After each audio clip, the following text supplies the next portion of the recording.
Hi friends, welcome to my channel మా ఇంటి అభిరుచులు.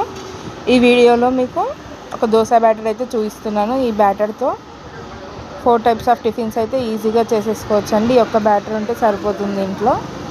దీంతో మనకి ఇడ్లీ కానీ, దోశ కానీ, పొంగనాలు, ఉత్తప్ప అన్నీ పర్ఫెక్ట్గా వస్తాయి ఒక బ్యాటర్తో. ఈ బ్యాటర్ అయితే మనము నార్మల్గా ఫ్రిడ్జ్లో ఒక 2-3 డేస్ వరకు స్టోర్ కూడా చేసుకోవచ్చు.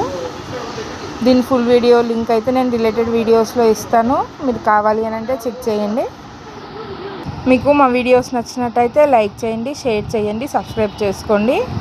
ఈ బ్యాటర్ అయితే నేను హెల్తీ వర్షన్లో చూపించానండి. హెల్తీగా ఈజీగా మనం ఈ 4 టైప్స్ అయితే చేసుకోవచ్చు. దీంట్లో నార్మల్గా ఎలాంటి ఇడ్లీ రవ్వ కానీ సోడా ఏది కలపకుండా చేశాను. తప్పకుండా ట్రై చేసి చూడండి. ఇవైతే టేస్ట్ చాలా బాగున్నాయి. మనం నార్మల్గా తినే ఇడ్లీ దోశ కంటే హెల్తీ వర్షన్లో ఈజీగా చేసుకోవచ్చు. టేస్ట్ కూడా చాలా బాగుంటుంది, హెల్త్ కూడా చాలా మంచిది. Thank you for watching.